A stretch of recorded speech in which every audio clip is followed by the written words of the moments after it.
இயேசு கிறிஸ்துவின் நாமத்தினாலே இந்த வாக்குத்தத்த ஆராதனைக்கு உங்களை வரவேற்பதில் நாங்கள் சந்தோஷம் அடைகிறோம். இந்த ஜூலை மாத வாக்குத்தத்த ஆராதனையிலே சபையாராகிய உங்களை சந்திப்பதில் ரொம்ப சந்தோஷப்படுகிறேன். இதை பார்த்து கொண்டிருக்கிற ஒவ்வொருவரையும் சந்திப்பதில் ரொம்ப மகிழ்ச்சி அடைகிறேன். நாம் சில மணித்துளிகள் தேவனை ஆராதிக்க இருக்க போகிறோம். ஆராதித்த பிறகு தேவனுடைய வாக்குத்தத்த வசனத்தை நாம் கேட்க இருக்க போகிறோம். கொஞ்ச நேரம் கண்களை மூடி தேவனுக்கு நன்றி சொல்ல போகிறோம். இந்த நாளில் கர்த்தர் கடந்த மாதம் முழுவதும் நம்மை பாதுகாத்தார். ஜூன் மாதம் முழுவதும் தேவன் நம்மோடு கூட இருந்து நம்மை வழிநடத்தினார். ஒரு குறைவின்றி, ஒரு பலவீனமின்றி தேவன் ஒவ்வொரு நாளும் நம்மை நடத்தினார். கொஞ்ச நேரம் கண்களை மூடி இந்த காலை வேளை தேவனுக்கு ஸ்தோத்திரம் பண்ணலாமா? ஸ்தோத்திரம் ஆண்டவரே, நல்லவரே உம்மை துதிக்கிறோம், வல்லவரே உம்மை துதிக்கிறோம் ஆண்டவரே, ஆவியானவரே உம்மை துதிக்கிறோம், பரிசுத்தரே உம்மை துதிக்கிறோம் ஆண்டவரே, எங்கள் பரிகாரியே உம்மை துதிக்கிறோம் ஆண்டவரே, அப்பா எங்களை கைவிடாமல் நடத்தினவரே உம்மை துதிக்கிறோம் ஆண்டவரே, எங்களோடு கூட இருந்தவரே உம்மை துதிக்கிறோம், உம்மை துதிக்கிறோம், உம்மை துதிக்கிறோம் அப்பா. நீர் நல்லவர், நீர் நல்லவர், நீர் நல்லவர் ஆண்டவரே. அப்பா ஸ்தோத்திரம் ஆண்டவரே. இந்த மாதத்தை சந்திக்க தேவன் எங்களுக்கு கொடுத்த கிருபைக்காக நன்றி ஆண்டவரே. எங்கள் பலவீனங்களை மாற்றி போட்டீர் ஆண்டவரே, எங்கள் சுகவீனங்களை தூக்கி மாற்றி போட்டீர் ஆண்டவரே. அப்பா எங்கள் தேவைகளை எல்லாம் கடந்த மாதத்திலே சந்தித்தீர், கடந்த நாட்களில் சந்தித்தீர் ஆண்டவரே. நாங்கள் ஜெபித்த ஜெபங்களை என் கர்த்தர் நீர் கண்டீர் ஆண்டவரே. அப்பா நாங்கள் ஜெபிக்காத பல காரியங்கள் ஆண்டவரே, எங்களுடைய தேவைகளை அறிந்து, எங்கள் இருதயத்தை அறிந்து ஒவ்வொன்றையும் தேவன் எங்களுக்கு கொடுத்தீரே, உமக்கு நன்றி சொல்லுகிறோம் ஆண்டவரே. இந்த காலை வேளையில் உம்முடைய நாமத்துக்கு நன்றி சொல்லுகிறோம். கர்த்தர் செய்த அந்த கிருபைக்காக நன்றி நன்றி நன்றி நன்றி நன்றி நன்றி நன்றி நன்றி நன்றி ஆண்டவரே. நாங்கள் ஒன்று சேர்ந்து இந்த மாதத்திலே அப்பா ஒரு துதியோடு ஆண்டவருடைய வாக்குத்தத்த வசனத்தோடு இந்த மாதத்தை எதிர்கொள்ள தேவன் எங்களுக்கு கொடுத்த ஒரு நல்ல கிருபைக்காக உமக்கு நன்றி, அந்த பலனுக்காக நன்றி ஆண்டவரே. கர்த்தர் ஆண்டவரே அப்பா இந்த மாதத்தை ஆசீர்வதிங்க ஆண்டவரே. ஆராதனையோடு அப்பா ஸ்தோத்திரம் பலத்தோடு இந்த மாதத்திற்குள்ளாக நாங்கள் நுழைய இருக்க போகிறோம். கர்த்தர் எங்களோடு கூட வாங்க, உடைய பிரசன்னம் இந்த மாதத்திற்குள்ளாக வரட்டும். கொஞ்ச நேரம் கண்களை மூடி தேவ பிரசன்னத்திற்காக நன்றி சொல்லலாமா? கடந்த நாட்கள் முழுவதும் அவருடைய பிரசன்னம் நம்மோடு கூட இருந்தது. வாகனத்திலே போகும் பொழுது, வாகனத்திலே வரும் பொழுது, பயணப்பட்டு போகும் பொழுது ஆண்டவர் எல்லா நேரத்திலும் நம்மை பாதுகாத்து வந்தார். விபத்துகள் அணுகாதபடி, அசம்பாவிதங்கள் நடக்காதபடி, பலவீனங்கள் நம்மை சூழ்ந்து கொள்ளாதபடி அவருடைய இரத்த கோட்டைக்குள்ளே நம்மை மறைத்து பாதுகாத்து கொண்டார். இந்த காலையில் அதற்காக நன்றி சொல்லுங்க. அப்பாவுக்கு ஆண்டவரே ஆண்டவரே ஸ்தோத்திரம் ஸ்தோத்திரம் ஸ்தோத்திரம் ஆண்டவரே. அப்பா உமக்கு நன்றி. பாடி ஆராதிக்க இருக்க போகிறோம். கர்த்தர் தொடக்கம் முதல் முடிவு வரை உடைய கிருபை வெளிப்படட்டும், வழி நடத்துங்க. இயேசுவின் நாமத்தில் ஜெபிக்கிறோம் நல்ல பிதாவே, ஆமென். ஹல்லேலூயா. ஒரு சில பாடல்கள் பாடி இந்த காலை வேளை தேவனை ஆராதிக்க இருக்க போகிறோம். ஜெயம் கொடுக்கும் தேவனுக்கு கோடி ஸ்தோத்திரம். ஹல்லேலூயா. எத்தனை பேர் சொல்றீங்க, கடந்த மாதம் முழுவதும் தேவன் எங்களுக்கு ஜெயத்தை கொடுத்தார், இந்த மாதம் எங்களுக்கு தேவன் ஜெயத்தை கொடுக்க அவர் வல்லவர். கரங்களை தட்டி நல்லா பாடி தேவனை ஆராதிக்கலாம். அந்த நாள்ல ஜெயம் கொடுக்கும் தேவனுக்கு கோடி கோடி ஸ்தோத்திரம். வாழ்வழிக்கும் இயேசு ராஜாவுக்கு வாழ்நாளெல்லாம் ஸ்தோத்திரம். ஜெயம் கொடுக்கும் தேவனுக்கு கோடி கோடி ஸ்தோத்திரம். வாழ்வழிக்கும் இயேசு ராஜாவுக்கு வாழ்நாளெல்லாம் ஸ்தோத்திரம். அல்லேலூயா அல்லேலூயா பாடுவேன், ஆனந்த துணியால் உயர்த்துவேன். அல்லேலூயா அல்லேலூயா பாடுவேன், ஆனந்த துணியால் உயர்த்துவேன். ஜெயம் கொடுக்கும் சொல்லுங்க தேவனுக்கு கோடி கோடி ஸ்தோத்திரம். வாழ்வழிக்கும் இயேசு ராஜாவுக்கு வாழ்நாளெல்லாம் ஸ்தோத்திரம். நீதியின் கரத்தினால் தாங்கி நடத்துவார். நீதியின் கரத்தினால் தாங்கியே நடத்துவார். கர்த்தரே என் பலன், எதற்குமே அஞ்சிடேன். கர்த்தரே என் பலன், எதற்குமே அஞ்சிடேன். ஜெயம் கொடுக்கும் தேவனுக்கு கோடி கோடி ஸ்தோத்திரம். வாழ்வழிக்கும் இயேசு ராஜாவுக்கு வாழ்நாளெல்லாம் ஸ்தோத்திரம். ஜெயம் கொடுக்கும் தேவனுக்கு கோடி கோடி ஸ்தோத்திரம்.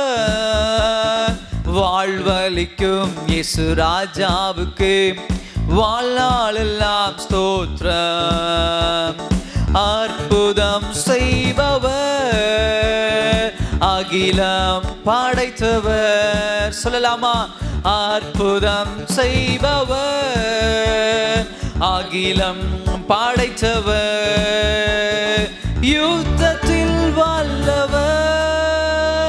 மீட்பர் ஜெயிக்கிறார். சொல்லுங்க, யுத்தத்தில் வல்லவர், மீட்பர் ஜெயிக்கிறார். ஜெயம் கொடுக்கும் தேவனுக்கு கோடி கோடி ஸ்தோத்திரம். வாழ்வளிக்கும் இயேசு ராஜாவுக்கு வாழ்நாளெல்லாம் ஸ்தோத்திரம். ஜெயம் கொடுக்கும் தேவனுக்கு கோடி கோடி ஸ்தோத்திரம். வாழ்வளிக்கும் அமராஜா வாழ்நாளெல்லாம் ஸ்தோத்திரம். நம்பிக்கை தேவனே, நன்மைகள் அளிப்பவர். சொல்லலாமா? நம்பிக்கை தேவனே, நன்மைகள் அளிப்பவர். வார்த்தையை அனுப்பியே மகிமை படுத்துவார். வார்த்தையை அனுப்பியே மகிமை படுத்துவார். ஜெயம் கொடுக்கும் தேவனுக்கு கோடி கோடி கோடி ஸ்தோத்திரம். ஸ்தோத்திரம் ராஜா. வாழ்வளிக்கும் இயேசு ராஜாவுக்கு வாழ்நாளெல்லாம் ஸ்தோத்திரம். ஜெயம் கொடுக்கும் தேவனுக்கு கோடி கோடி ஸ்தோத்திரம். வாழ்வளிக்கும் இயேசு ராஜாவுக்கு வாழ்நாளெல்லாம் ஸ்தோத்திரம். அல்லேலூயா சொல்லலாமா? அல்லேலூயா அல்லேலூயா. பாடுவேன் ஆனந்த துனியால் உயர்த்துவேன். அல்லேலூயா அல்லேலூயா. பாடுவேன் ஆனந்த துனியால் உயர்த்துவேன். உயர்த்தலாம். அந்த காலை வேளையில ஆனந்த துணியால் தேவனை உயர்த்துங்க. தேவனை ஸ்தோத்திரிக்க ஆரம்பிங்க. ஹல்லேலூயா ஹல்லேலூயா ஹல்லேலூயா. ஒரு ஆனந்தத்தோடு இந்த காலை வேளை தேவனை ஆராதிக்கலாம். ஒரு சந்தோஷத்தோட தேவனை ஆராதிக்கலாம். அப்பா அவர் துதிக்க ஆரம்பிங்க. இயேசுவே நீர் நல்லவர் ஆண்டவரே. அப்பா ஸ்தோத்திரம். சர்வ வல்லவரே உம்மை துதிக்கிறோம் ஆண்டவரே. அப்பா நன்றி நன்றி நன்றி ராஜா. அப்பா உம்முடைய நாமம் மகிமை பெறட்டும் ஆண்டவரே. உம்முடைய நாமம் உயரட்டும். நீ கணத்திற்கு உரியவர், நீ மகிமைக்கு உரியவர் ஆண்டவரே. அப்பா ஸ்தோத்திரம். யூதராஜ சிங்கமே உமக்கு நன்றி ராஜா. ஆபிரகாமின் தேவனே உமக்கு நன்றி ராஜா. ஈசாக்கின் தேவனே உமக்கு நன்றி ராஜா. யாக்கோபின் தேவனே உமக்கு நன்றி ராஜா. தாவீதின் தேவனே உமக்கு நன்றி ராஜா. ஓ ஜீசஸ் அல்லேலூயா. எங்களுக்காக இந்த உலகத்தில் வந்து மரித்த தெய்வமே உமக்கு நன்றி ராஜா. எங்களுக்காக ரத்தம் சிந்தி எங்களை மீட்டவரே உமக்கு நன்றி ராஜா. ஆண்டவரே என்னுடைய சுகத்திற்காக, என்னுடைய பலனிற்காக, என்னுடைய ஆசீர்வாதத்திற்காக ஆண்டவரே அப்பா ஸ்தோத்திரம். தரித்திரனா இந்த உலகத்திலே வந்து என் தேவனின் ரத்தம் சிந்தினீரே உமக்கு நன்றி நன்றி நன்றி நன்றி ராஜா. ஹல்லேலூயா ஹல்லேலூயா. இயேசுவே உமக்கு நன்றி நன்றி நன்றி. இயேசுவே உமக்கு நன்றி ராஜா. நீ செய்த நன்மைகளுக்காக நன்றி நன்றி நன்றி நன்றி இயேசுவே. ஹல்லேலூயா ஹல்லேலூயா ஹல்லேலூயா ஹல்லேலூயா. எங்களை கைவிடாதவர், எங்களை கைவிடாதவர். வேதவசனம் அழகாய் சொல்லுகிறது, சிங்கக்குட்டிகள் பட்டினி அடைந்து தாழ்ச்சியாயிருக்கும், தேவனை தேடுகிற பிள்ளைகளுக்கு ஒரு குறைவும் இல்லை. ஹல்லேலூயா. இந்த காலையில் எத்தனை பேர் சொல்றீங்க, ஆண்டவரே சிங்கக்குட்டிகள் மாத்திரமல்ல, என்னை சுற்றி உள்ளவர்கள் கூட தாழ்ச்சியோடு இருந்திருக்கிறாங்க, கவலையோடு இருந்திருக்கிறாங்க, பலவீனத்தோடு இருந்திருக்கிறாங்க, கண்ணீரோடு கூட இருந்திருக்கிறாங்க. ஆனால் என் தேவன் என்னை கைவிடாதவர், என்னை விட்டு விலகாதவர், என்னோடு கூட இருக்கிற தெய்வம். ஆண்டவரே அப்பா ஸ்தோத்திரம் சொல்லுங்க. இந்த காலை வேளையில் ஆண்டவரே அப்பா, நான் பட்டினியா இல்லாதபடி என் கர்த்தர் என்னை நடத்துகிறீரே, உமக்கு நன்றி, உமக்கு நன்றி. ஆவியானவரே உமக்கு நன்றி சொல்லுங்க. இந்த காலை வேளையில் ஹல்லேலூயா, ஹல்லேலூயா, ஹல்லேலூயா. புல்லுள்ள இடங்களில் எங்களை மேய்க்கிறீர் ஆண்டவரே. அமர்ந்த தண்ணீர் அண்டை எங்களை கூட்டி சென்று நடத்துகிறீரே ஆண்டவர். நோக்கி சொல்லலாம், ஆண்டவர் எங்களுக்கு குறை இல்லை ஆண்டவரே. கடந்த மாதத்தில் எங்களுக்கு குறை இல்லை ஆண்டவரே, வருகிற மாதத்திலும் குறை இல்லை. விசுவாசத்தோடு இந்த காலை வேளையில் சொல்லுகிறோம், எங்களை நடத்துகிற தேவன், எங்களை குறைவில்லாமல் நீர் நடத்துகிறவர். ஓ ஜீசஸ், ஹல்லேலூயா, ஹல்லேலூயா, ஹல்லேலூயா, ஹல்லேலூயா சொல்லி இந்த காலை வேளை தேவனை ஆராதிக்கலாமா? அப்பா ஸ்தோத்திரம் ஆண்டவரே. யார் தாழ்ச்சி அடைந்தாலும் என் கர்த்தர் என்னை தாழ்ச்சி அடைய செய்கிறவர் அல்ல. யார் துக்கத்தோடு இருந்தாலும் என் தேவன் என்னை துக்கம் இல்லாமல் நடத்துகிறவர். கண்களை தட்டி தேவனை ஆராதிக்க போறோம். விசுவாசத்தோடு சொல்லாம அந்த காலை வேளையில. சிங்கக்குட்டிகள் பட்டினி கிடக்கும், ஆண்டவரை தேடுவோர்க்கு கூற இல்லையே. சிங்கக்குட்டிகள் பட்டினி கிடக்கும், ஆண்டவரை தேடுவோர்க்கு கூற இல்லையே. கூற இல்லையே, கூற இல்லையே. ஆண்டவரை தேடுவோர்க்கு கூற இல்லையே. கூற இல்லையே, கூற இல்லையே. ஆண்டவரை தேடுவோர்க்கோ கூற இல்லையே. சிங்கக்குட்டிகள் பட்டினி கிடக்கும், ஆண்டவரை தேடுவோர்க்கோ கூற இல்லையே. புல்லுள்ள இடங்களிலே என்னை மேய்க்கின்றார். சொல்லலாமா? புல்லுள்ள இடங்களிலே என்னை மேய்க்கின்றார். தண்ணீரண்டை கூட்டி சென்று தாகம் தீர்க்கின்றார். தண்ணீரண்டை கூட்டி சென்று தாகம் தீர்க்கின்றார். சிங்கக்குட்டிகள் பட்டினி கிடக்கும், ஆண்டவரை தேடுவோர்க்கு கூற இல்லையே. சிங்கக்குட்டிகள் பட்டினி கிடக்கும், ஆமே, ஆண்டவரை தேடுவோர்க்கு கூற இல்லையே. எதிரிகள் முன் விருந்தொன்றை ஆயத்தப்படுத்துகின்றார். எதிரிகள் முன் விருந்தொன்றை ஆயத்தப்படுத்துகின்றார். என் தலையை எண்ணெயினால் அபிஷேகம் செய்கின்றார். என் தலையை எண்ணெயினால் அபிஷேகம் செய்கின்றார். சிங்கக்குட்டிகள் பட்டினி கிடக்கும், ஆண்டவரை தேடுவோர்க்கோ கூற இல்லையே. சிங்கக்குட்டிகள் பட்டினி கிடக்கும், ஆண்டவரை தேடுவோர்க்கு கூற இல்லையே. ஆத்துமாவை தேற்றுகின்றார், ஆவியை பொழிகின்றார். சொல்லுங்க, ஆத்துமாவை தேற்றுகிறார், ஆவியை பொழிகின்றார். ஆமென், அல்லேலூயா. ஜீவனுள்ள நாட்கள் எல்லாம் கிருபை என்னை தொடரும், என்னை தொடரும் ஆண்டவரே. ஜீவனுள்ள நாட்கள் எல்லாம் கிருபை என்னை தொடரும். சிங்கக்குட்டிகள் பட்டினி கிடக்கும், ஆராதனை பண்ணலாமா? தேடுவோர்க்கு கூற இல்லை, குறை இல்லையப்பா. குட்டிகள் பட்டினி கிடக்கும், ஆண்டவரை தேடுவோர்க்கு கூற இல்லையே. எந்தன் இயேசு எனக்கு நல்லவர், அவர் என்றென்றும் போதுமானவர். சொல்லுங்க, எந்தன் இயேசு எனக்கு நல்லவர், அவர் என்றென்றும் போதுமானவர். ஆபத்தில் வியாதியில் என் பிரயாசங்களில் அவர் என்றுமே போதுமானவர். சொல்லுங்க, ஆபத்தில் வியாதியில் என் பிரயாசங்களில் அவர் என்றுமே போதுமானவர். கல்வாரி மலை மேல் ஏறியே முள்முடி சிரசில் சூடியே. கல்வாரி மலை மேல் ஏறியே முள்முடி சிரசில் சூடியே. வேதனை யாவையும் நீக்கி என்னில் புது ஜீவனை அவர் தந்ததினான். என் வேதனை யாவையும் நீக்கி என்னில் புது ஜீவனை தந்ததினால் எந்தன் இயேசு எனக்கு நல்லவர், அவர் என்றென்றும் போதுமானவர். சொல்லுங்க, போதுமானவர். எனக்கு நல்லவர், அவர் எனக்கு நல்லவராக இருந்திருக்கிறார். ஆமா ஆண்டவரே, ஆமா ராஜா. ஆபத்தில் வியாதியில் என் பிரயாசங்களில் அவர் என்றுமே போதுமானவர். ஆபத்தில் வியாதியில் என் பிரயாசங்களில் அவர் என்றுமே போதுமானவர்.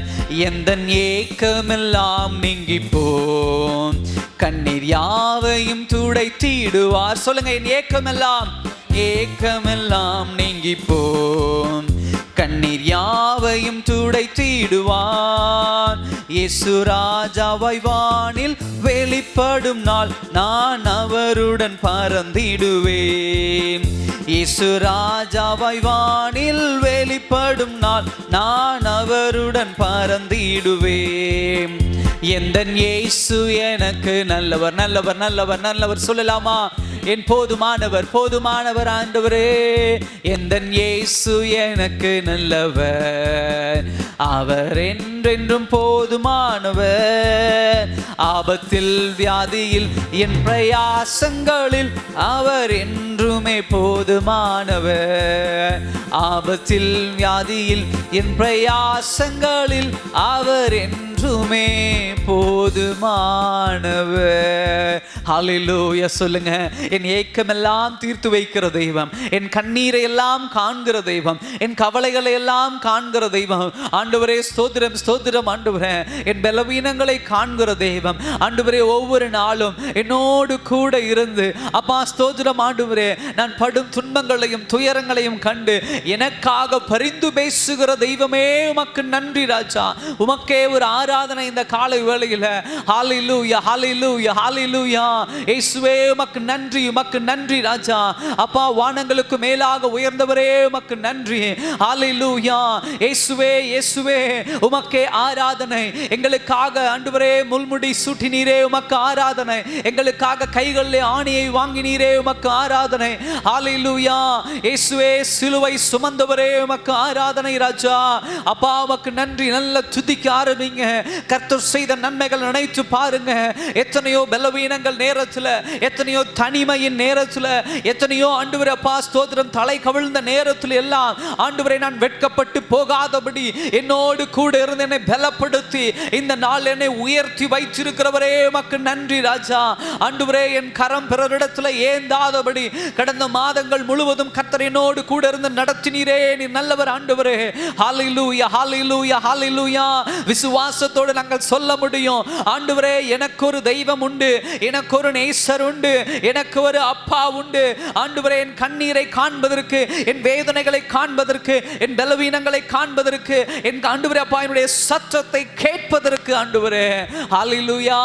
ஆண்டவரே நான் கூப்பிட தொடங்கும் முன்னே எனக்கென்று மறு உத்தரவு தருகிற என்னுடைய தகப்பன் எனக்காக உண்டு ராஜா. ஸ்தோத்திரம், ஸ்தோத்திரம், ஸ்தோத்திரம் சொல்லலாமா அந்த காலை வேளையில? என் கர்த்தர் என்னோடு கூட இருந்து என்னை நடத்துகிறவரே உமக்கு நன்றி, நன்றி, நன்றி, நன்றி. இயேசுவே நீ நல்லவர், நீ நல்லவர். உமக்கு நன்றி ராஜா. அப்பா உமக்கு நன்றி, உமக்கு நன்றி ஆண்டவரே. எனக்கு ஒரு நேசர் உண்டு. சொல்லுங்க இந்த காலை வேளையில், எனக்கு ஒரு தெய்வம் உண்டு. கண்ணீரை காண்பதற்கு, என் கவலைகளை காண்பதற்கு, என் பலவீனத்தை காண்பதற்கு, என் துக்கத்தை காண்பதற்கு, என்னுடைய தனிமையை காண்பதற்கு, என் இருதயத்தை காண்பதற்கு. உலக மனிதர்கள் சொல்ற ஒரு வார்த்தை, எனக்கென்று இந்த உலகத்தில் யாரும் இல்லையா அப்படின்னு சொல்றது உண்டு. பிள்ளைகள் இல்லை, அப்பா அம்மா இல்லை, உறவினர்கள் இல்லை, நண்பர்கள் இல்லை, உதவி செய்ய ஒருவரும் இல்லை என்று உலக மனிதர்கள் உலக உறவுகளை வைத்து சொல்லலாம். தேவ பிள்ளைகள் உலக உறவுகள் இருந்தாலும் சரி, இல்லாமல் போனாலும் சரி, அவர்களுக்கு இருக்கிற ஒரு சந்தோஷம் என்ன தெரியுமா? என்னுடைய தெய்வம் என்னோடு கூட உண்டு, என் நேசர் என்னோடு கூட உண்டு. என் கண்ணீரை காண்கிற தெய்வம் என்னோடு கூட உண்டு. நான் தனிமையிலே கதவை சாத்தி அழுது கொண்டிருக்கிறதை காண்கிற தெய்வம் என்னோடு கூட உண்டு. படுக்க அறையிலே நான் அழுது கொண்டிருக்கிறதை இந்த உலகம் காணாமல் இருக்கலாம், என் கர்த்தர் காண்கிறவராக இருக்கிறார். அல்லேலூயா சொல்லி இந்த காலைவேளை சொல்ல, அந்த மாதத்தில் எனக்கு ஒரு தெய்வம் உண்டு சொல்லுங்க. ஒருவேளை கடந்த மாதங்கள் ஒரு அவிசுவாசத்தோடு இருந்திருக்கலாம். ஆண்டவரின் சத்தத்தை கேட்கிறாரா, ஆண்டவரின் ஜெபத்தை கேட்கிறாரா, ஆண்டவருடைய வாழ்க்கையை பார்க்கிறாரா, என் பிள்ளைய பார்க்கிறாரா, என் குடும்பத்தை பார்க்கிறாரா அப்படின்னு சொல்லி இல்லை. இந்த மாதத்தில் கர்த்தர் உங்களோடு பேசுகிற வார்த்தை, உங்களுக்கென்று ஒரு நேசர் உண்டு, நமக்கென்று ஒரு நேசர் உண்டு.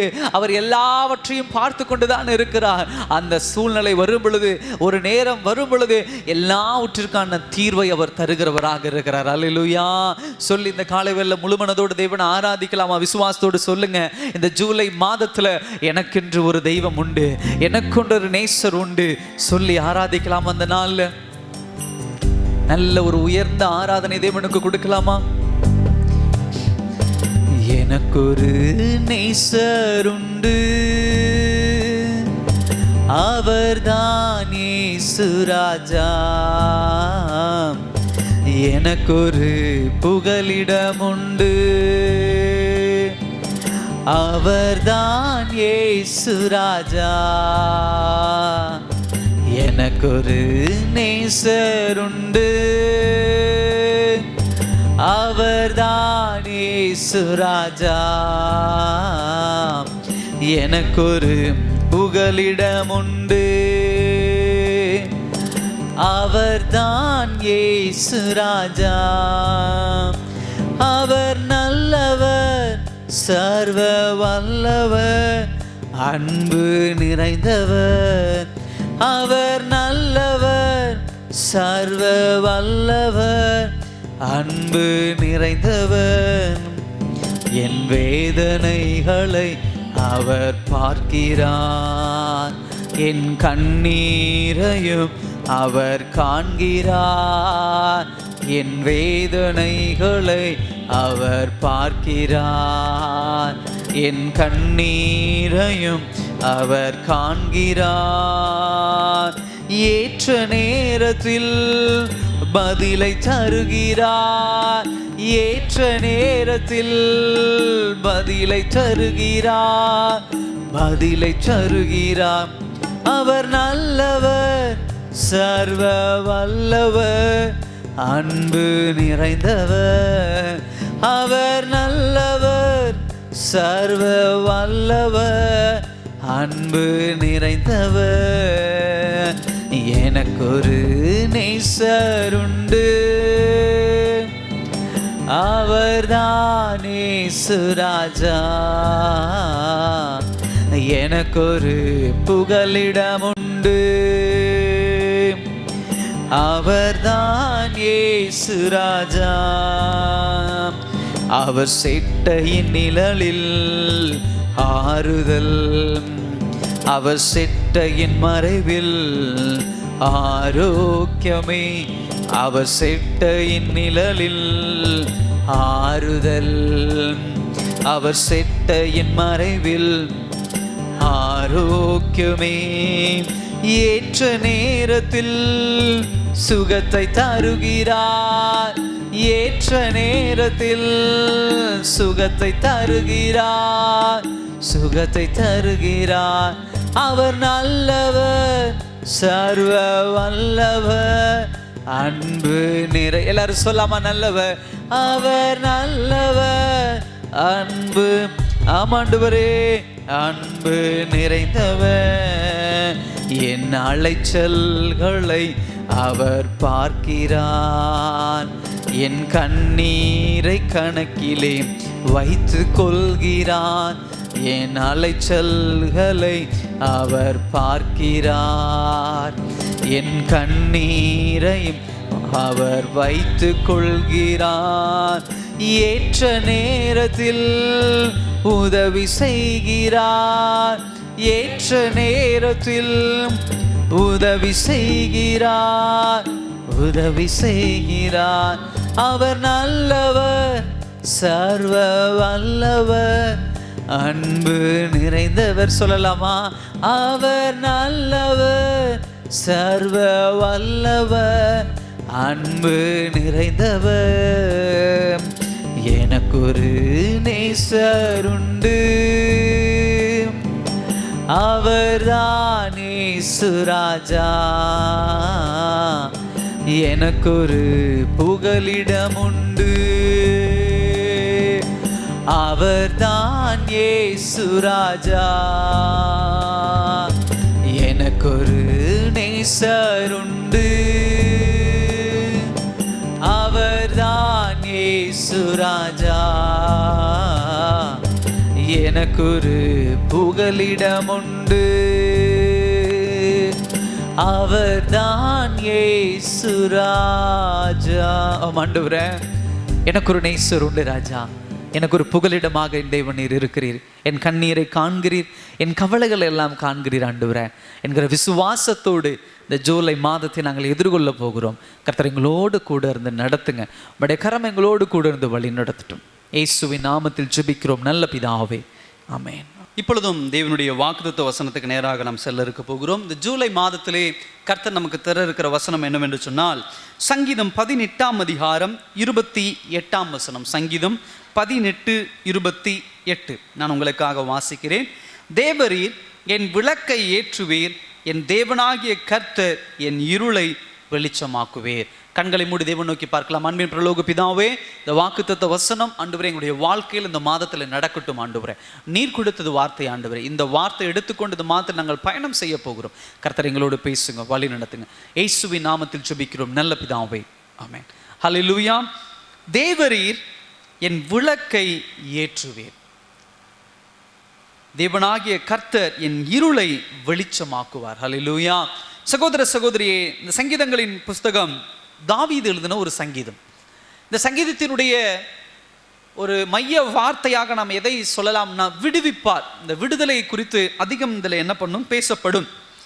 முக்கியமாக தாவீதினுடைய சூழ்நிலை அப்படிப்பட்ட ஒரு சூழ்நிலையாக என்ன பண்ணுகிறது இருக்கிறது.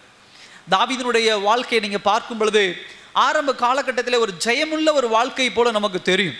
ஆனால் அதிக வருடங்கள் அவருடைய வாழ்க்கையை நீங்கள் ஆராய்ந்து பார்த்தீங்க அப்படின்னா பல்வேறு பிரச்சனைகளிலே மாட்டி தவிக்கிற ஒரு மகனாக அவர் என்ன பண்ணுவார் தெரிவார். பிரச்சனைகள் ஆகட்டும், போராட்டங்கள் ஆகட்டும், உபத்திரவங்கள் ஆகட்டும். அதில் ரொம்ப முக்கியமாக பார்க்கக்கூடிய ஒரு விஷயம், கோலியாத்தை ஜெயித்த பிறகு சவுலிடத்திலே அவர் போராடுகிற ஒரு போராட்டம். உதாரணத்திற்கு கோலியாத்தோடு அந்த ஒரு சில நிமிடங்களிலே தாவீது என்ன பண்ணுவார், ஜெயத்தை மேற்கொள்ளுவார். ஆனால் சவுலோடு அவருக்கு இருக்கக்கூடிய ஒரு போராட்டம் ஒரு ஒரு ஒரு அதிகமான ஒரு போராட்டமாக என்ன பண்ணும் இருப்பதை நாம் என்ன பண்ணுறது நாம் காண முடிகிறது. ஏன் கடவுள் அப்படிப்பட்ட ஒரு சூழ்நிலைக்கு நேராக தாவீதை கொண்டு சென்றார் அப்படின்னு சொன்னால், சில காரியங்களை நாம் என்ன பண்ண முடியும், நம்ம ஆராய முடியும். அதாவது இரண்டு பக்கமும் நம்ம அதை பார்க்கலாம். உதாரணத்திற்கு தாவீதுக்கு உண்டான ஒரு நேரம் என்ன நேரம் என்று சொன்னால், தேவ சித்தத்திற்கு ஒப்பு கொடுக்கப்பட்ட மகனாக இருந்தாலும் அந்த சித்தத்திற்கு தகுதியான ஒரு மகனாக மாறுவதற்குண்டான ஒரு நேரத்தை கர்த்தர் என்ன பண்ணுகிறார், தாவீதுக்கு கொடுக்கிறார். அந்த நேரத்திலே அவர் தன்னை தயார் செய்து கொள்ள, தன்னை ப்ரிப்பேர் செய்து கொள்ளக்கூடிய ஒரு நேரமாக அந்த நேரம் என்ன பண்ணுகிறது இருக்கிறது. இன்னொரு புறம் சவுலுக்குண்டான ஒரு நேரமாக இருக்கிறது. சவுல் மனம் திரும்புவார், இப்பொழுதாவது மனம் திரும்புவார், இந்த நாளில் மனம் திரும்புவார், இந்த இன்சிடென்ட்ல மனம் திரும்புவார் என்று சொல்லி அவர் மனம் திரும்புதலுக்கு கொடுக்கப்பட்ட ஒரு நேரமாகவும் நாம் அதை என்ன பண்ண முடியும், பார்க்க முடியும். இப்படி ஒரு வாய்ப்புள்ள ஒரு காலமாக தான் நம்ம பார்க்க முடியுது. அப்ப இந்த மாதிரி உபத்திரவங்கள் வரும் பொழுது, பாடுகள் வரும்பொழுது நமக்கு ஒரு கேள்வி பிறக்கும். ஏன் ஆண்டவர் சீக்கிரம் எனக்கு இதிலிருந்து விடுதலை கொடுக்க மாட்டேங்கிறார், ஏன் ஆண்டவர் சீக்கிரம் இதிலிருந்து எனக்கு ஒரு ரட்சிப்பை கொடுக்க மாட்டேங்கிறார் அப்படின்னு சொன்னால், இப்படிப்பட்ட ஒரு சூழ்நிலைகள் தேவன் என்ன பண்ணியிருப்பார், ஆராய்ந்து பார்த்து காத்திருப்பார். எங்கேயாவது ஒரு மனமாற்றம் நடக்குமா, இல்லை நம்மளை எப்படியாவது தயார் செய்து அடுத்தது ஒரு மிகப்பெரிய ஒரு காரியத்திற்கு நம்மை தலைமையாக நிறுத்துவதற்கு, இல்லை வழி நடத்துவதற்கு கர்த்தர் நம்ம என்ன பண்ணலாம், உபயோகப்படுத்தலாம். பல பேரை நம்ம பார்க்க முடியும். உதாரணத்திற்கு யோசேப்பு பல வருடங்களாக அவர் காத்திருப்பதை நம்ம பார்க்க முடியுது. 40 வருடங்கள் நம்ம பார்க்குறோம் மோசேயினுடைய ஒரு ப்ரிப்பரேஷன், அவரை தயார் செய்கிற ஒரு காலம். யோசுவாவும் அப்படிதான், வனாந்திரத்தில் 40 வருடங்கள் மோசையோடு கூட இருந்து அவர் தன்னை தயார் செய்து கொள்ள, ப்ரிப்பேர் செய்து கொள்ள கர்த்தர் அவருக்குண்டான ஒரு கால அவகாசத்தை என்ன பண்ணுகிறார், கொடுப்பதை நாம் காண முடிகிறது. இப்படி பல விஷயங்கள் இருந்தாலும் இந்த இடத்துல பார்க்கும் பொழுது தாவீதினுடைய வார்த்தை எப்படி சொல்லப்படுகிறது, தேவரீர் என் விளக்கை ஏற்றுவீர். நல்லா கவனிங்க, விளக்கு என்பது எதை குறிக்கக்கூடிய காரியம் என்று சொன்னால் வெளிச்சத்தை குறிக்கக்கூடிய ஒரு காரியம். இன்றைக்கு தேவ பிள்ளைகளாகிய நம்முடைய வாழ்க்கையிலே இந்த வெளிச்சம் பிரகாசமாக இருக்கிறதா அப்படின்னு சொல்லி ஒரு கேள்வியை தான் அந்த காலை வேளையில கர்த்தர் நம்மோடு இடைபடுகிற ஒரு காரியமாக இருக்கிறது. நம்முடைய வாழ்க்கையிலே இந்த வெளிச்சம் இல்லை என்று சொன்னால், இந்த விளக்கு இல்லை என்று சொன்னால் இருளடைந்த ஒரு வாழ்க்கை. இருளடைந்த வாழ்க்கையிலே சந்தோஷம் இருக்காது, நிம்மதி இருக்காது, பலவீனங்கள் சூழ்ந்து கொள்ளும், உபத்திரவங்கள் இருக்கலாம், பாடுகள் இருக்கலாம். அப்ப என்னுடைய வாழ்க்கையிலே இந்த வெளிச்சம் நான் எங்க மிஸ் பண்றேன்? அது ஒரு மிகப்பெரிய ஒரு கேள்வி. கர்த்தர் இந்த உலகத்தை படைக்கும் பொழுது முதலாவது கர்த்தர் என்ன செய்தார் என்று சொன்னார், ஒரு வெளிச்சத்தை என்ன பண்ணார்? உண்டாக்கினார். வெளிச்சம் ரொம்ப முக்கியம். சகோதர சகோதரியே, ஆவிக்குரிய வாழ்க்கையை உற்று நோக்கும் பொழுது பல விஷயங்கள் நம்முடைய வாழ்க்கையிலே வெளிச்சத்தை அமர்த்தி போடுவதற்கு, அதாவது இருளை உண்டாக்குவதற்கு போராடுகிறது. முதலாவது காரியம் என்னவென்று சொன்னால் பாவம். ஒரு மனிதனுடைய வாழ்க்கையிலே பாவத்தினுடைய நோக்கம், முதலாம் நோக்கம் என்னவென்று சொன்னால் வெளிச்சத்தை அவனுடைய வாழ்க்கையில் இருந்து எடுத்து போடுவது. வெளிச்சம் என்பது எதை குறிக்கக்கூடிய விஷயம் என்று சொன்னால் பரிசுத்தத்தை குறிக்கக்கூடிய ஒரு விஷயம். வெளிச்சம் என்பது தேவனுக்கும் அவனுக்கும் உண்டான ஒரு உறவை குறிக்கக்கூடிய ஒரு விஷயம். அப்படிப்பட்ட வெளிச்சத்தை பாவம் முதலாவது ஒரு மனுஷனுடைய வாழ்க்கையிலிருந்து அகற்றி போடுகிறது. ஆட்டோமேட்டிக்கா வெளிச்சம் போயிருச்சுன்னா அங்க இருள் வந்துருச்சுன்னு அர்த்தம். இருள் வேதாகமத்தில் எதை குறிக்கக்கூடிய காரியம்? பிசாசானவனை குறிக்கக்கூடிய காரியம், தீமையை குறிக்கக்கூடிய காரியம். தீமை வந்துருச்சுன்னா அங்க ஆண்டவருக்கு இடமில்லை. ஒரு மனிதனுடைய வாழ்க்கையிலே பாவம் போராடுகுதுன்னா அதுதான் நோக்கம். நம்முடைய வாழ்க்கையில சில பேர் நம்ம சொல்லலாம், இந்த மாதிரியான பாவம் என்னோடு தினம்தோறும் நிமிடம்தோறும் என் சிந்தனையிலே என் இருதயத்திலே போராடி கொண்டு இருக்கிறது அப்படின்னு சொல்லி ஒரு கேள்வி உண்டு. ஏன் அப்படின்னு சொன்னா, நம்ம வாழ்க்கையில் இருக்கக்கூடிய வெளிச்சத்தை எப்படியாவது நீக்கிவிட வேண்டும், எடுத்து போட வேண்டும். இதுதான் பிசாசானுடைய நோக்கமாக இருக்கும். அடுத்த ஒரு காரியம் பலவீனங்கள். நல்லா கவனிங்க. நம்முடைய வாழ்க்கையில நம்ம இதை கேட்குற அனைவருக்கும் பலவீனம் இல்லாமல் கிடையாது. பலவீனம் என்று சொன்னால் ஏதோ ஒரு பலவீனம், கை வழியாக இருக்கலாம், கால் வழியாக இருக்கலாம், முதுகு வழியாக இருக்கலாம், தலைவலியாக இருக்கலாம். ஏதோ ஒரு பலவீனம் ஒரு நோய் வடிவில் ஒவ்வொருவருக்கும் இருக்கும். தெய்வ பிள்ளைகளாக இருக்கலாம். இன்றைக்கு உலகம் சொல்லுகிறது போல ஆண்டவருடைய பிள்ளைகளுக்கு நோயே கிடையாது, நோய் இருந்தாவே பாவம் அப்படின்னு அர்த்தம் அப்படின்னு சொல்லுவாங்க. அப்படி கிடையாது. ஆனா பலவீனம் ஒருபோதும் வெளிச்சத்துல நம்மளை வெளிச்சத்திலிருந்து வெளியே கொண்டு வந்துடக்கூடாது. சில நேரத்தில் கை கால் வலியெல்லாம் பொறுத்து கொள்ள முடியல அப்படின்னு சொன்னால் ஆண்டவரை கேள்வி கேட்க ஆரம்பிச்சிடுறோம்.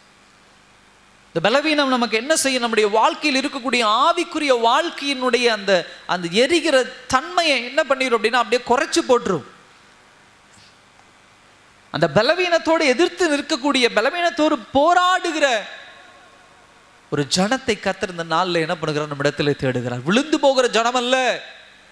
பவுலுக்கு பலவீனம் இருந்தது, சீஷர்களுக்கு பலவீனங்கள் இருந்தது, சீஷருடைய குடும்பத்தில் இருக்கக்கூடிய ஆட்களுக்கு பலவீனங்கள் இருந்தது.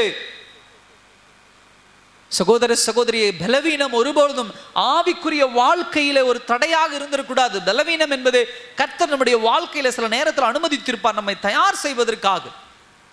ஆனா நம்ம அதை ஒரு தடையா வச்சு என்ன பண்ணிடக்கூடாது? ப்ரிப்பரேஷன், அதாவது ப்ரிப்பேர் ஆகாமல், தயாராகாமல் பின்வாங்கி போயிடக்கூடாது. அதுவும் சில நேரத்தில் நம்முடைய ஆவிக்குரிய அந்த தணலை அழித்து போடுவதாக என்ன பண்ணும் இருக்கும். மூணாவது காரியம் துக்கம். எதிர்பாராத காரியங்கள் நம்முடைய வாழ்க்கையில நடக்கும் பொழுது அந்த துக்கம் சில நேரத்தில் நம்முடைய ஆவிக்குரிய வாழ்க்கையை எடுத்து போடும். அந்த ஆவிக்குரிய அனலை அமிழ்த்து போடுகிறதா என்ன பண்ணலாம் இருக்கலாம். சில இழப்புகளாக இருக்கலாம், சில வியாபார தோல்விகளாக இருக்கலாம், சில காரியங்கள் நாம் நினைத்தது போல நடக்காமல் இருக்கலாம். இப்படிப்பட்ட காரியங்கள் நடக்கும் பொழுது உடனே துக்க நிலைமைக்கு போய் உட்கார்ந்து ஜெபம் இல்லாம, வேதவசனம் வாசிப்பு இல்லாம, கர்த்தரோடு இருக்கக்கூடிய உறவில் இருந்து கொஞ்சம் கொஞ்சமாக பின்வாங்குகிற சில கூட்டத்தையும் காண முடிகிறது. இந்த மாதிரியான தாக்குதல்களுக்கெல்லாம் நம்ம எச்சரிக்கையா என்ன பண்ணும் இருக்கணும் தெய்வ பிள்ளைகள். கடந்த நாட்கள் இப்படிப்பட்ட சூழ்நிலைகள் வரும் பொழுதெல்லாம் உங்களுடைய ரியாக்ஷன் எப்படி இருந்தது? உங்களுடைய பதில் எப்படி இருந்தது? பாவம் கிட்ட நெருங்கி வரும் பொழுதாகட்டும், துக்கம் நெருங்கி வரும்போதாகட்டும், பலவீனம் நெருங்கி வரும்போதாகட்டும், அதை எதிர்த்து நிற்கிற ஒரு யுத்த வீரனை போல நாம் இருக்கிறோமா, இல்ல அதற்கு அடிமணைந்து போகிற பிள்ளைகளாக நாம் இருக்கிறோமா? அடுத்த ஒரு காரியம், நமக்குள்ள இருக்கக்கூடிய அந்த ஆவிக்குரிய அனலை குறைத்து போடுகிற அடுத்த ஒரு காரியம் என்னவென்று சொன்னால் செல்ஃப் சஃபிஷியன்சி அப்படின்னு சொல்லுவாங்க. போதும், நான் போதும், என்னுடைய சுயம் போதும், என் சுய பலன் போதும், என்னுடைய சுய படிப்பு போதும், என்கிட்ட இருக்கிற சுயமாக இருக்கக்கூடிய பணம் போதும், நான் கட்டின வீடு போதும் என்று சொல்லி சுயத்தை சார்ந்து வாழ்கிற ஒரு கூட்டம். ஆரம்ப காலகட்டத்தில் கர்த்தர் தான் என்னை ஆசீர்வதிப்பார், கர்த்தர் தான் எனக்கு எல்லாம் செய்வார், கர்த்தர் தான் என்று சொல்லி கர்த்தர் கர்த்தர் என்று போய் முழங்கால் படியிட்ட பிள்ளைகள் நாட்கள் ஆகும் பொழுது அந்த முழங்கால் படிதல் இருக்காது, கர்த்தருடைய அந்த வார்த்தை இருக்காது, கர்த்தரிடத்தில் கேட்கறது இருக்காது. என்கிட்ட பணம் இருக்குல்ல நான் செஞ்சிருவேன், என்கிட்ட படிப்பு இருக்குல்ல நான் செஞ்சிருவேன், என்கிட்ட திறமை இருக்குல்ல நான் செஞ்சிருவேன் என்று சொல்லி சுயத்தை சார்ந்து ஓடுகிற ஒரு மக்களாக நம்ம மாறுறோம் அப்படின்னு சொன்னா, நமக்குள்ள இருக்கக்கூடிய அந்த ஃபயர் விளக்கு கொஞ்சம் கொஞ்சமாக அமிழ்ந்து கொண்டு இருக்கிறது, அணைந்து கொண்டு இருக்கிறது. வெளிச்சம் கொஞ்சம் கொஞ்சமாக மறைந்து இருள் கொஞ்சம் கொஞ்சமாக ஆக்கிரமித்து கொண்டு இருக்கிறது என்ற அர்த்தம். சுயம் என்னைக்கும் நமக்குள்ள வெளிப்படக்கூடாது. எந்த உயரத்திற்கு போனாலும் என்ன நடந்தாலும் சுயம் வெளிப்படக்கூடாது. கர்த்தரை சார்ந்திருக்கிற பிள்ளையா நம்ம என்ன பண்ணணும் இருக்கணும். அடுத்தது நம்முடைய பார்வை. சகோதர சகோதரியே, வெளிப்புறமாக பார்க்கிற பார்வை உங்களுக்குள்ள எப்படிப்பட்ட தாக்கத்தை உண்டாக்குகிறது? நல்லா கவனித்து பாருங்க.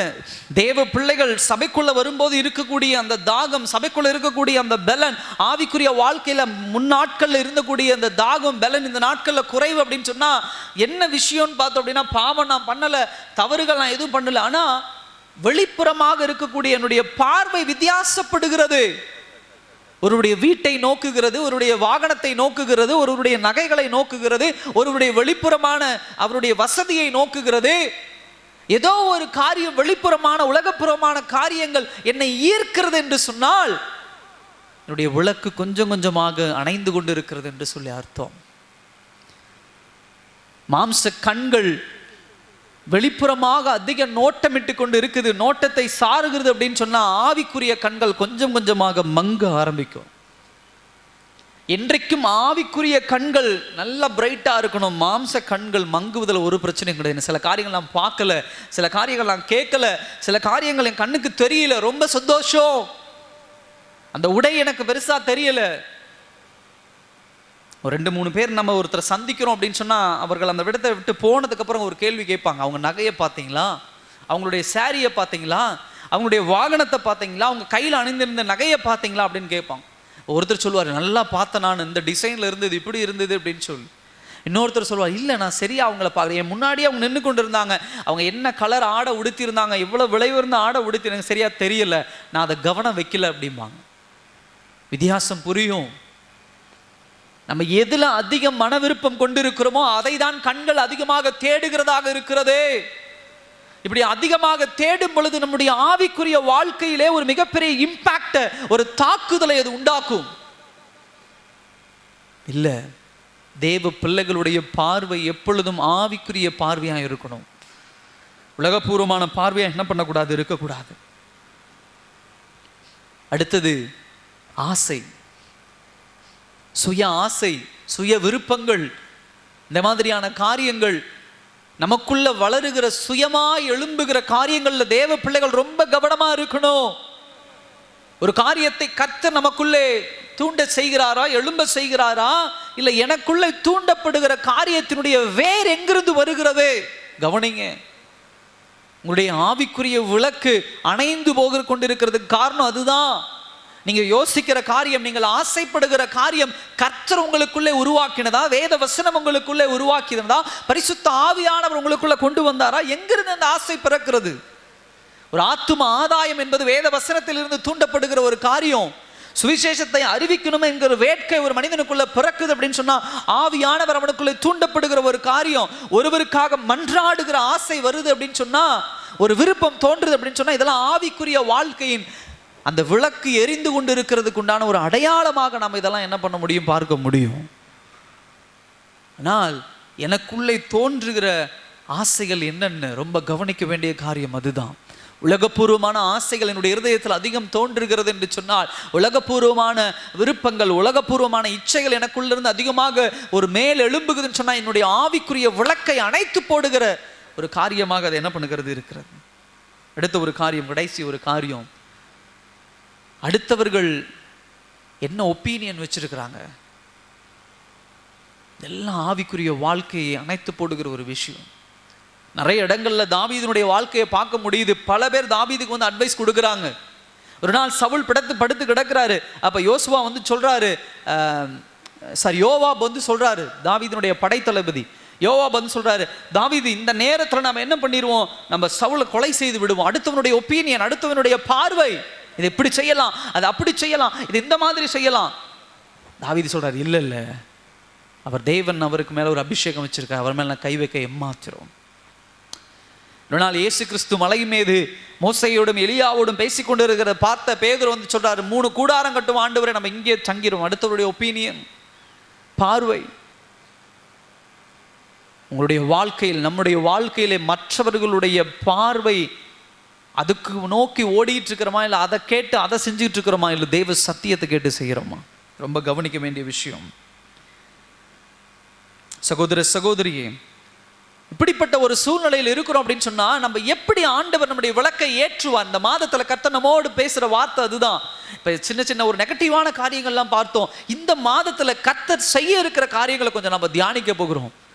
நம்முடைய வாழ்க்கையில கர்த்தர் செய்ய இருக்கக்கூடிய முதல் காரியம் என்னன்னு சொன்னா, அவருடைய விளக்கை ஏற்ற போகிறார் என்று சொன்னால், அவருடைய வெளிச்சம் நம்முடைய வாழ்க்கையில இருளெல்லாம் அகற்றி வெளிச்சம் வரப்போன முதல் காரியம், தேவ பிரசன்னத்தை கர்த்தர் இந்த மாதத்துல நம்முடைய வாழ்க்கையில வைக்க போகிறார். அல்லேலூயா. வேத வசனம் சொல்லுகிறது, என்னுடைய சமூகம் உனக்கு முன்பாக செல்லும். ஆங்கிலத்தில் மை பிரசன்ஸ் அப்படின்னு சொல்லப்படுகிறது. சமூகம் அப்படின்னு சொன்னா தேவ பிரசன்னம். அதான் வாக்குத்தத்தமா கொடுக்கிறார், என்னுடைய பிரசன்னம் உனக்கு முன்பாக செல்லும். சகோதர சகோதரி, இந்த மாதத்துல தேவ அந்த விளக்கு எரிய போகிறது அப்படின்னு சொன்னா, முதலாவது நம்முடைய வாழ்க்கையில் என்ன நடக்க போகுதுன்னா, தேவ பிரசன்னம் நமக்குள்ளாக வர ஆரம்பிக்கும். எங்குள்ள பாவ பிரசன்னம் இருந்திருக்கலாம், சொசைட்டியுடைய பிரசன்னம் இருந்திருக்கலாம், சுய இச்சையினுடைய பிரசன்னம் இருந்திருக்கலாம், அடுத்தவர்களுடைய நோக்கம் என்னுடைய வாழ்க்கையில் இருந்திருக்கலாம். அதெல்லாம் எனக்குள்ள இருந்து தூக்கி எறியப்பட்டு இந்த மாதத்திலே தேவ பிரசன்னம் என்னை உச்சந்தலை முதல் உள்ளங்கால் வரை நிரப்ப போகிறது. அந்த பிரசன்னம் என்னை வழிநடத்த போகிறது. அப்படி அந்த பிரசன்னம் என்னை வழிநடத்தும் பொழுது எனக்குள்ள எரிகிற விளக்கு ஆவிக்குரிய விளக்காக இருக்கும். அல்லேலூயா. முதல் காரியம் அது. தேவ பிரசன்னத்தை இந்த மாதத்திலே கர்த்தர் உங்களுடைய வாழ்க்கையில வைக்க விரும்புகிறார். கவனிங்க, உங்களுடைய விளக்கு ஏன் அணைந்து போய்கொண்டு இருக்கிறது என்று சொன்னால், தேவ பிரசன்னம் அங்க மிஸ் ஆகுதுன்னு அர்த்தம். யாரோ ஒருவருடைய பிரசன்னம் உங்க வாழ்க்கையில் அதிகமாக இருக்குது. ரொம்ப நேரம் வராங்க, உங்ககிட்ட பேசுறாங்க, உங்க மனதை மாத்தி விடுறாங்க, மற்ற காரியங்கள் உங்க குடும்பத்துல தேவையில்லாத காரியத்தை செய்து கொண்டு இருக்கலாம். தேவ பிரசன்னம். இரண்டாவது ஒரு காரியம், அவர் எப்படி நம்முடைய வாழ்க்கையில விளக்கை ஏற்ற போகிறார் என்று சொன்னால், தேவனுடைய வார்த்தை. எரேமியா 20ஆம் அதிகாரம் 9ஆம் வசனம் சொல்லப்படுகிறது, தேவ வார்த்தை ஒரு எரி பிளம்பை போல நமக்குள்ள என்ன பண்ண போகிறது, விளக்கை ஏற்ற போகிறது. சில பேருக்கு எவ்வளவுதான் தேவ வார்த்தைகள் வந்தாலும், தேவ வசனம் வந்தாலும், அது யாருக்கோ பேசுறாங்கன்னு நினைச்சிட்டு இருப்பாங்க. சில பேருக்கு அது என்ன பேசுறாங்கன்னே சபைக்குள்ளேயே உட்கார்ந்து இருந்தாலும் சரி, காதுல விழவே விழாது. ஆண்டவர் அப்படியே தெளிவா 100க்கு 100 அவ்வளோ அழகா அவங்க வாழ்க்கைக்கு உண்டான வார்த்தையை அப்படி கொடுப்பார். பாவத்தை வெளிப்படுத்துவார், அவங்க அடுத்தது என்ன செய்யணும்னு வெளிப்படுத்துவார், எல்லாம் வெளிப்படுத்துவார். ஆனா இது எல்லாமே எனக்கு இல்லை, யாருக்கிட்டையோ பேசிட்டு இருக்கிறாங்க, நான் எங்கேயோ இருக்கிறேன், என் காதுல விழுந்த மாதிரியே தெரியல. இப்படிப்பட்ட ஒரு சூழ்நிலைக்குள்ள என்ன பண்ணுவாங்க, அவங்க கடந்து போய் கொண்டிருப்பாங்க. இது ரொம்ப ஒரு மோசமான ஒரு அறிகுறி. கர்த்தர் பேசுகிற தேவனுடைய வார்த்தையை நம்முடைய காதுகள் கவனிக்க தவறுது அப்படின்னு சொன்னா, பிசாசானவன் அதிகம் நம்மளை அரிச்சிட்டான்னு அர்த்தம். ஆவிக்குரிய காதுகள் அதிகம் அரிக்கப்பட்டு விட்டதுன்னு அர்த்தம். ஆவிக்குரிய கண்கள் அதிகமாக செயலிழந்துருச்சுன்னு அர்த்தம். தேவ வசனங்களை படிக்கும் பொழுது வேத வசனம் சொல்லுது, இருபுறமும் கருக்குள்ள பட்டயம் என்று சொல்லப்படுகிறது. அதுபோல ஒரு ஊடுருவி செல்லுகிற, ஒரு தெய்வ பக்தியை உண்டாக்குற, தெய்வ பயத்தை உண்டாக்குகிற ஒரு தேவ வசனம் உங்களை தொடலன்னு சொன்னா, மனசாட்சி செத்து போன ஒரு மனுஷனாக இருக்கும். தேவ சத்தியம் இறந்து போன, நமக்குள்ள இல்லாதது தூக்கி எறியப்பட்டது போலதான் இருக்கும். அடுத்த ஒரு காரியம், இந்த மாதத்துல கர்த்தர் உங்களுக்குள்ள போடுகிற ஒரு விஷயம், அந்த விளக்குக்கு போடுற ஒரு விஷயம் என்னன்னா தேவனுடைய வார்த்தை. அடுத்த ஒரு காரியம் ஊழியம், தெய்வ ஊழியம். இந்த ஊழியக்காரர்களாக இருக்கலாம், தெய்வ ஊழியமாக இருக்கலாம். சகோதர சகோதரியை விளக்கு அணைந்து போறதுக்கு அடுத்த ஒரு காரியம், இன்றைக்கு உலகத்துல நம்ம பார்க்கிறோம், ஊழியக்காரர்களுக்கு அதிக முக்கியத்துவம் கொடுக்கிறது கிடையாது. உலக பிரகாரமான காரியங்களுக்கு அதிக முக்கியத்துவம். ஒரு காரியத்தை செய்யணும் அப்படின்னு சொன்னா வேத வசனத்தின் பிரகாரம் ஆராய்ந்து செய்யறது கிடையாது.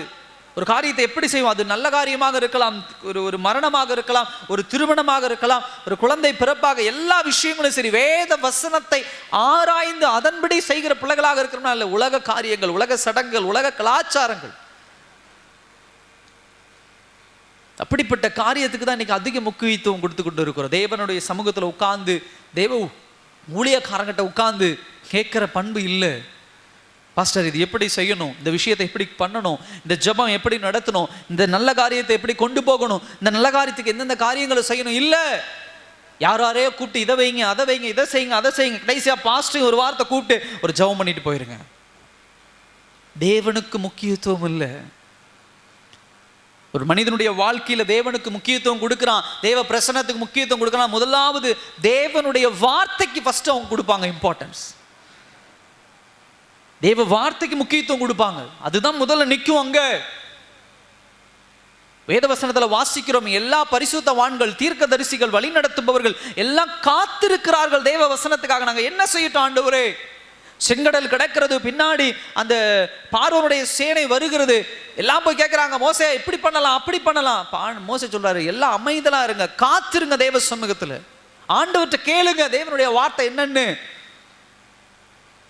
அவர் என்ன சொல்றாரோ அதன்படி செய்யுங்க.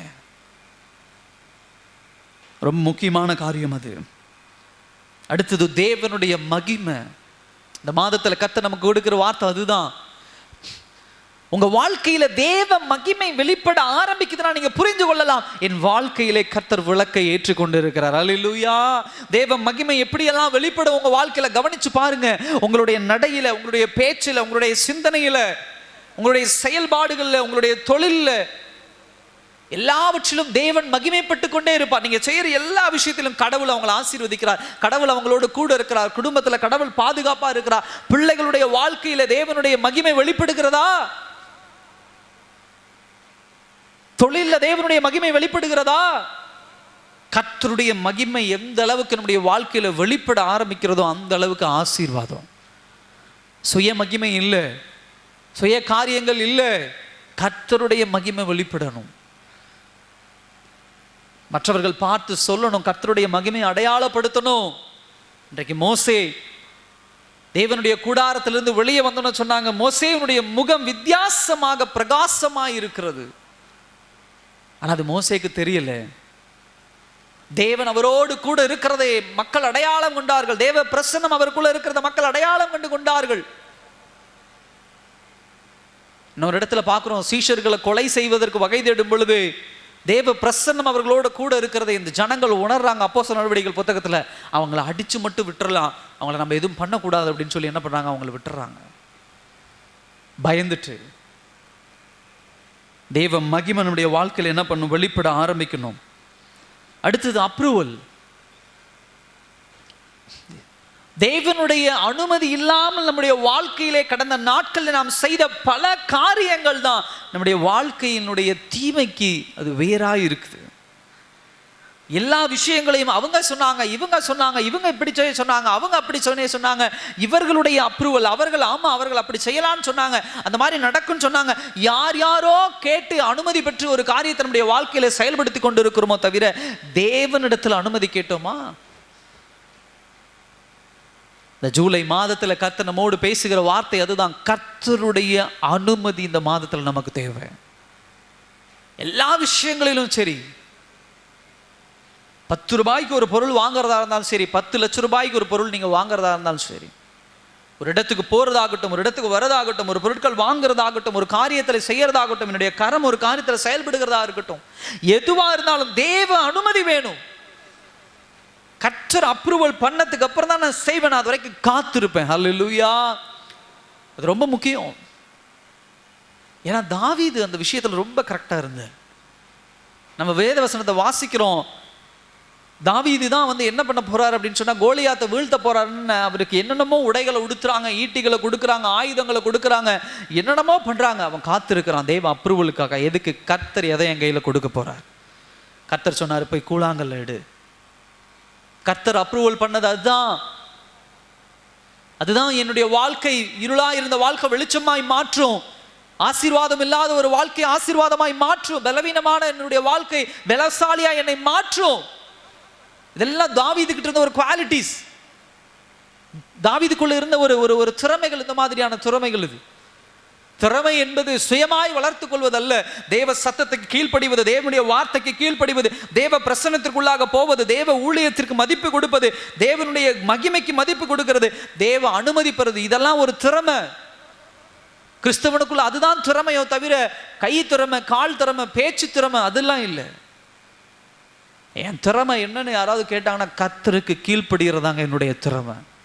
பல பேருக்கு இந்த உலகத்தில் அது கிடையாது. தேவ சத்தத்தை கேட்கிற திறமை பல பேருக்கு இந்த உலகத்தில் அது கிடையாது. ஆனா கர்த்தர் எனக்கு கொடுத்திருக்கிறார். கடைசியாக ஒரு காரியம், பரிசுத்த ஆவியானவர்.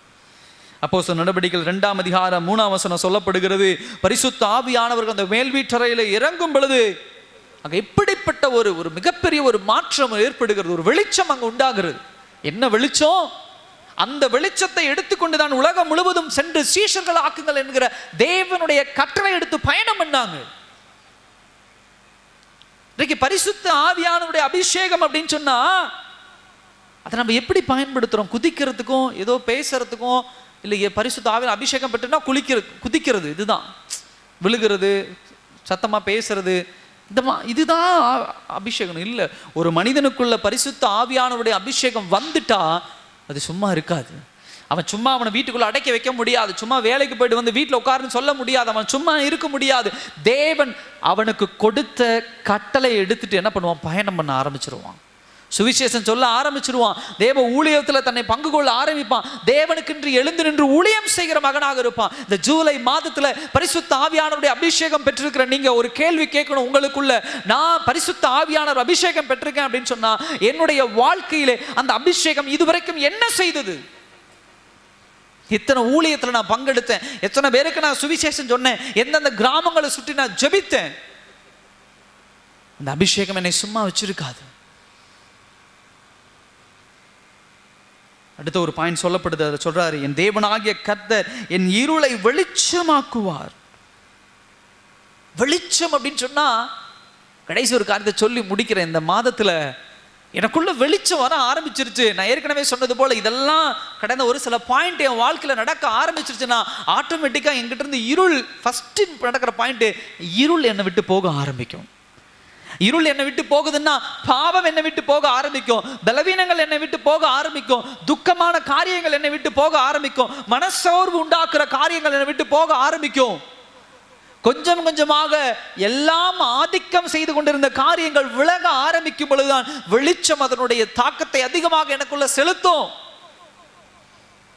பாவம் என்னை விட்டு போக என்ன பண்ணும்? ஆரம்பிக்கும். பாவத்திற்கு அங்க இடம் இருக்காது. எந்த வகையில நுழைய பார்த்தாலும் உள்ள நுழைய முடியலன்னு சொன்னா பாவம் விலக ஆரம்பிக்கும். இப்ப பாவத்தை எதிர்த்து நிற்க நான் ஆரம்பிச்சுட்டேன் அப்படின்னு சொன்னா அடுத்த பாயிண்ட் என்ன அப்படின்னா, பிசாசானவனுக்கு ஒரு நடுக்கத்தை உண்டாக்க ஆரம்பிக்கும். அல்லேலூயா. இந்த ஜூலை மாதத்துல கர்த்தர் உங்களுக்கு கொடுக்கிற ஒரு வார்த்தை என்ன தெரியுமா? பிசாசானவனை நடுங்க செய்கிற கூட்டமாக கர்த்தர் நம்மளை என்ன பண்ண போகிறார்? மாற்ற போகிறார்.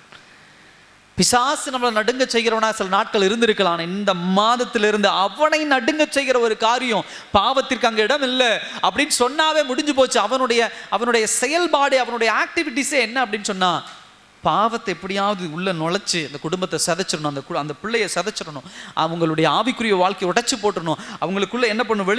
வெளிச்சம் இல்லாமல் இருளை உண்டாக்கணும்.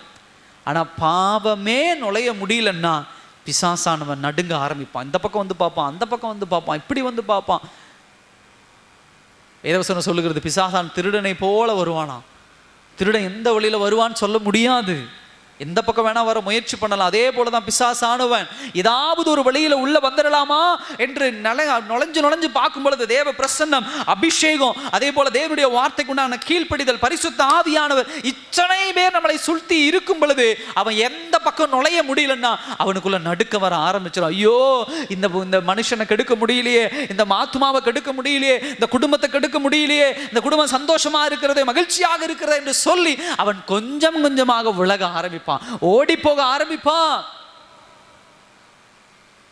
இப்போ அவன் ஓடி போகிறத நம்ம எப்படி புரிந்துக்கலாம் அப்படின்னு சொன்னால், அவன் நம்மளை விட்டுட்டு வேற ஒன்றை தேட ஆரம்பிப்பான். ஹல்லேலூயா. பங்க பிரச்சனை அங்கே தான் தொடங்கும். ஒரு குடும்பத்தில் 4 பேர் 5 பேர் இருக்கிறோம், இல்லை 2 பேர் இருக்கிறோம் அப்படின்னா, ஒருத்தர் பிசாசானவன் அவங்களுக்குள்ள எப்படியாவது நுழைய முயற்சி பண்ணுறான் அப்படின்னா, அவர்களோடு போராடி பார்க்குறான். இல்லை அதெல்லாம் முடியல அப்படின்னு சொன்னால், அவனுடைய டார்கெட் அப்படியே மாறும். அடுத்த ஒரு ஆளை நோக்கி போவான். அந்த குடும்பத்தில் இருக்கிற இன்னொருவர் அவர்களுக்குள்ள எப்படியாவது பாவத்தை கொண்டு வந்துடலாம், அவர்களை எப்படியாவது விளைவிச்சிடலாம், அவங்களுக்குள்ள எப்படியாவது இருளை கொண்டு வந்துடலாம் அப்படின்னு அவன் அழகா என்ன பண்ணுவான், போக ஆரம்பிப்பான். சகோதர சகோதரி, இன்றைக்கு தேவன் பேசுகிற வார்த்தை அதுதான். அடுத்தது, என் தேவனாகிய கர்த்தர் என் இருளை வெளிச்சமாக்குவார் அப்படின்னா, அந்த வெளிச்சத்தினுடைய அடையாளமே துதியின் சத்தம் அதிகரிக்கும். அல்லேலூயா. இந்த மாதத்தில் கர்த்தர் உங்களுக்கு கொடுக்குற ஒரு வசனம் அதுதான், வார்த்தை அதுதான், துதி சத்தம் அதிகரிக்கும். எத்தனை பேர் ஜெப நேரங்களை அதிகப்படுத்திட்டு இருக்கிறீங்க நாளுக்கு நாள்? சில பேரை கேட்கலாம், என்ன இவ்வளோ சீக்கிரம் ஜெபத்தை முடிச்சிட்டிங்க? நான் ஜெபிக்க ஒன்றுமே இல்லை. ஏன் ஜெபிக்க ஒன்றுமே இல்லை? இரவு முழுவதும் இயேசு ஜெபித்தாரே, அப்போஸ்தலர்கள் ஜெபித்தாங்களே, எப்படி ஜெபிக்க ஒன்று? அந்த காலத்தில் இருந்த விட இந்த காலகட்டத்தில் பாவம் அதிகமாக இருக்கிறதே, பாவத்தினுடைய தாக்கம் அதிகமாக இருக்கிறதே. சகோதர சகோதரி, தேவனுடைய வார்த்தை இன்றைக்கு நம்மோடு இடைபடுகிறது. ஜெபம் குறையுது, அவர் ஆராதிக்கிறது குறையுது அப்படின்னு சொன்னாவே வெளிச்சம் நம்முடைய வாழ்க்கையிலிருந்து குறைந்து கொண்டு இருக்குதுன்னு அர்த்தம். அடுத்தது நல்லா கவனிங்க, வெளிச்சம் அதிகமாகும் பொழுது, தேவன் இருளை வெளிச்சமாக்க யாரெல்லாம் உங்களை ஏமாத்துறாங்கிறத நம்ம அழகா கண்டுபிடிக்க முடியும். அல்லேலூயா. இந்த ஒரு அபிஷேகம் மேன்மையான ஒரு அபிஷேகம். இந்த மாதத்தில் கர்த்தர் உங்களோடு பேசுகிற வார்த்தை அதுதான். பாஸ்டர் எனக்கு தெரியல, ஐயா எனக்கு தெரியல, நிறைய பேர்கிட்ட நான் ஏமாந்து போகிறேன், என்னை ஏமாத்திடுறாங்க, நம்பி போகிறேன், என்னை ஏமாத்திடுறாங்க. அது யாராக வேணா இருக்கலாம், உறவினர்களாக இருக்கலாம், சொந்தங்களாக இருக்கலாம், தாயாக இருக்கலாம், தகப்பனாக இருக்கலாம், அண்ணனாக இருக்கலாம், தம்பியாக இருக்கலாம், இல்லை வேலை செய்கிற இடத்துல யாராக இருக்கலாம், எங்கே வேணா இருக்கலாம். ஏமாந்து போகிறது இவங்க தான் ஏமாத்துவாங்கன்னு கிடையாது, எல்லாரும் ஏமாத்துவாங்க. பிரச்சனை என்னன்னா, யார் ஏமாற்றுக்காரன்னு கண்டுபிடிக்கிறது சுய மனுஷனால முடியாது. ஆனால் வெளிச்சமுள்ள ஒரு மனுஷன் இருக்கானா, இருளில்லாத ஒரு வாழ்க்கையில் இருக்கிற மனுஷன் அவ்வளோ அழகா கண்டுபிடிப்பான். சகோதர சகோதரியே, இந்த காலை வேளையில கர்த்தர் நம்மோடு பேசுகிற வார்த்தை அதுதான். வெளிச்சம் நம்முடைய வாழ்க்கையில் வர ஆரம்பிச்சிருச்சு. நான் ஏற்கனவே சொன்னது போல, பிசாசானவனை நடுங்க செய்கிற பிள்ளைகளாக மாற போகிற அந்த மாதத்தில் எல்லாரும் கண்களை மூடலாமா? அந்த மாதத்தில் எல்லாரும் இந்த நேரத்தில் கண்களை மூடி தேவனை துதிக்க ஆரம்பிக்கலாமா? ஸ்தோத்திரம் ஸ்தோத்திரம் சொல்லுங்க. இந்த நாளில் ஆண்டவரே, என் வாழ்க்கையில் இருள் இருக்குன்னா இந்த மாதத்தில் வெளிச்சம் உண்டாகணும் ஆண்டவரே. ஓ இயேசுவே, ஸ்தோத்திரம் ஸ்தோத்திரம் ஸ்தோத்திரம் ஆண்டவரே. எந்தெந்த விஷயத்தில் நான் குறைபாடு உள்ளவனா அந்த விஷயத்தை எல்லாம் இன்னைக்கு உடைத்து தெய்வ சமூகத்தில் வைத்து, ஆண்டவரே நான் வெளிச்சம் உள்ள ஒரு மகனாக மாறணும் ஆண்டவரே. என் வாழ்க்கை வெளிச்சமா மாறணும் ஆண்டவரே. என்னுடைய சுயம் சாகணும் ஆண்டவரே. ஹல்லேலூயா ஹல்லேலூயா ஹல்லேலூயா. பிசாசானவனை நடுங்க செய்கிற மகனாக எழும்பணும்பா. இந்த மாதத்தில் சொல்லுங்க ஆண்டவர்கிட்ட, பிசாசுக்கு நான் பயந்தது போதும். சில பேர் இன்னும் பிசாசுக்கு பயப்படுவாங்க, இப்படி செஞ்சிருவானோ அப்படி செஞ்சிருவானோ, என் பிள்ளையுடைய வாழ்க்கையை கெடுத்துருவானோ. அவங்க நம்ம சரியா இருந்தோம்னா, நம்ம பிள்ளையாகட்டும், நம்முடைய கணவராகட்டும், நம்ம மனைவி ஆகட்டும், யாருடைய வாழ்க்கையும் பிசாசுக்கு எடுக்க முடியாது. நீங்க சரியா, நம்ம சரியா ஜெபிக்காம, நம்ம சரியா தேவனுக்கு பரிசுத்தமா இல்லை அப்படின்னு சொன்னா, பிசாசானவன் யாரை கொண்டாவது நம்முடைய குடும்பத்தினுடைய சந்தோஷத்தை குலைத்து போடுவான். முதல் நம்மளை மனம் திரும்புறதுக்குள்ள கொண்டு போகணும், தேவ வசனத்துக்குள்ளா கொண்டு போகணும். நம்ம மனம் திரும்பணும். நம்ம திரும்பி ஜெபிக்கும் பொழுது தேவன் மிகப்பெரிய மாற்றத்தை நம்ம குடும்பத்தில் செய்கிறவராக இருக்கிறார். சொல்லி துதிங்க இந்த நாளில். ஆண்டவரே, எந்தெந்த காரியத்தை கர்த்தர் உங்களோடு இடைப்பட்டாரு சொல்லுங்க. இந்த காரியங்கள் எல்லாம் எங்க வாழ்க்கையில மாறணும் ராஜா, மாறணும். அன்பின் பரலோக பிதாவே, இந்த நல்ல நாளுக்காக நன்றி ராஜா. இந்த ஜூலை மாதத்தை உடைய கரத்தில் ஒப்பு கொடுக்கிறோம். யாரெல்லாம் இந்த வசனத்தை கேட்டார்களோ, இந்த ஜெபத்தில் கலந்து கொண்டிருக்க அவருடைய குடும்பத்தை தேவன் ஆசீர்வதிங்க, அவருடைய தொழிலை ஆசீர்வதிங்க, அவருடைய பிரசனம் நிறைவாய் இருக்கட்டும். கடந்த மாதங்களில் இருள் இருந்துச்சுன்னா இந்த மாதத்திலே ஆண்டவரே வெளிச்சமாய் மாறட்டும் ஆண்டவரே. ஆசீர்வாதம் நிறைவாய் இருக்கட்டும். பிள்ளைகளை ஆசீர்வதிங்க, அவருடைய தொழிலை ஆசீர்வதிங்க, படிக்கிற பிள்ளைகளை ஆசீர்வதிங்க, வாகனத்தில் போகும் பொழுதும் வரும்போதும் பிள்ளைகள் ஆசீர்வாதமாக இருக்கட்டும். இந்த மாதத்தில் கடன் வாங்கியவர்கள் கடனை அடைக்க தேவன் உதவி செய்யுங்க ஆண்டவரே. கடனை வாங்காமல் இந்த மாதத்திலே வாழ வைங்க ஆண்டவரே. உடைய பரிசுத்த கரம் அவர்களோடு கூட இருக்கட்டும். ஒவ்வொருவரையும் பாதுகாத்து கொள்ளுங்க. ஜெப நேரங்கள் அதிகமாகட்டும். ஆவிக்குரிய வாழ்க்கை ஆசீர்வாதமாய் மாறட்டும். ஆண்டவர் கரத்தில் ஒப்பு கொடுக்கிறோம். தேவன் பொறுப்படுத்திக் கொள்ளுங்க. உடைய கரத்திலே ஒப்பு கொடுக்கிறோம். இயேசுவின் நாமத்தில் ஜெபிக்கிறோம் நல்ல பிதாவே. அம்மா, என் ஆத்துமாவை கர்த்தரை ஸ்தோத்திரி, என் முழுவதுமே பரிசுத்த நாமத்தை ஸ்தோத்திரி. என் ஆத்துமாவை கர்த்தரை ஸ்தோத்திரி, கர்த்தர் செய்த சகல உபகாரங்களையும் மறவாதே. ஆமென். கர்த்தர் தாமே உங்களை ஆசீர்வதிப்பாராக.